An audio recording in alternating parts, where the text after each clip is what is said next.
ചേട്ടൻ ചോദിക്കാം.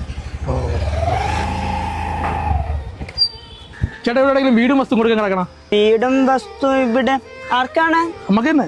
ഇവിടെ ഇപ്പോ സന്തോഷണ്ണ ഒന്ന് വന്നാണണ്ണ. ചേട്ടാ എവിടെയെങ്കിലും വീടും വസ്തുവും കൊടുക്കാൻ വല്ല ഉണ്ടോ? വീടും വസ്തുവും കൂടാ ഏത് ഭാഗത്താണ് നോക്കണം? ഈ ഒരു ഏരിയ തന്നെ. ഒരു 10 സെന്റ് വീട് ഉണ്ടായിരുന്നു, അതിപ്പോ കഴിഞ്ഞ ആഴ്ച പോയി. നിങ്ങൾ എവിടെ നിന്ന് പറഞ്ഞാ? താന്നിമൂട്. താന്നിമുട്ടിലുള്ള താന്നിമുട്ടിലൂടാ? മേലെ മുക്ക്. ഞാൻ മേലെ മുക്കിലുള്ളേന്ന്. ഞാൻ പെണ്ണൊക്കെ കെട്ടിയ പിന്നെ ഇങ്ങോട്ട് മാറി. ജയകുമാർ. 2 ജയകുമാറുണ്ട്. ചൂട് ചായ ജയകുമാറിന്റെ മോനാടേ? അല്ലല്ലേ. പിന്നെ അവിടെ ആകപ്പാടെ 2 ജയകുമാരേ ഉള്ളൂ.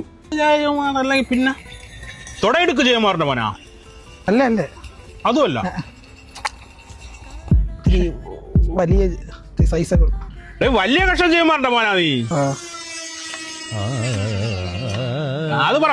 വലിയ കഷ്ടം ജയകുമാറിന്റെ മോൻ കേട്ടാ. അപ്പൊ പോണ്ടാ ചത്താളെ ഇപ്പൊ? ചത്ത് പോയല്ലേ? വലിയ കഷ്ടം. എന്റെ അച്ഛനെ കണ്ടിട്ടുണ്ടാ? വിറവൊക്കെ വെട്ടാൻ പോണ ഒരു ജയകുമാറുണ്ട്. പുള്ളി വിറവ് വെട്ടിക്കൊണ്ടിരുന്ന വിറവേ അത് പുള്ളിയുടെ കക്ഷയാണെന്ന് അറിയാൻ പറ്റില്ല. നീ ഇപ്പൊ എന്തൊരു പരിപാടി? ഞാൻ ഗൾഫിൽ നിന്നൊക്കെ വന്നിട്ടിരിക്കണ ഇങ്ങനെ. ആർക്ക് വീട്? ആർക്ക് വീട്? നമുക്ക് ആക്കെ ഓഹരിയൊക്കെ കിട്ടിയാടേ? ഓഹരിയെ കിട്ടി. എന്റെ അച്ഛനിപ്പോഴും വലിയ കഷ്ടം തന്നെ. ഞാനൊരു കാര്യം, ഞാൻ മറ്റേ ബ്രോക്കറാണ്, 50 വാങ്ങിച്ചോണ്ട് തരാം. അങ്ങനെ വൈകുന്നേരം ആകുമ്പം ജംഗ്ഷനിൽ കാണാം കേട്ടാ. അനിയനെ നമ്പർ ചെറുതാണ്ടാ. എന്തോന്ന് പേരൊക്കെ നിങ്ങളെ കുടുംബക്കാർക്ക്? തോടാ കഷം എന്റെ തൊലി ഒരു എടാ അതൊക്കെ പണ്ടത്തെ പേരാ. നമ്പർ എഴുതി കേട്ടോ. 97 ആ നമ്പറിൽ വിളിച്ചാൽ മതി കേട്ടോ. ഞാൻ അനീതിയാ? സ്ഥലം എവിടാ? ഞാൻ ഇരിഞ്ചേ. ഇരിഞ്ചേത്ത് എവിടാ? കലിങ്കിന്റെ അവിടെ.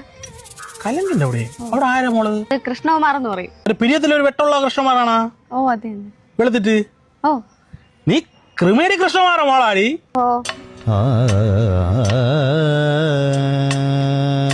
ഇവളെ അച്ഛൻ പണ്ട് അമ്പലത്തിന്റെ അവിടെ ആൽത്തറ വന്നിരുന്നിട്ടേ ആ സിമ്മന്റെ തറ ഇരുന്നിട്ട് നിരങ്ങും. ആരും കാണുള്ളൂ വിചാരിച്ചാ. ഇല്ല അതൊക്കെ പണ്ടല്ലേ അമ്മ. നീ പിന്നെ വിളിയാട്ടാ. പോട്ടെ അമ്മ. ശരി. എന്തോ മനുഷ്യ കണ്ടോ മാരുടെ തൊടല്ലേ ഇങ്ങോട്ട് നീങ്ങിരി.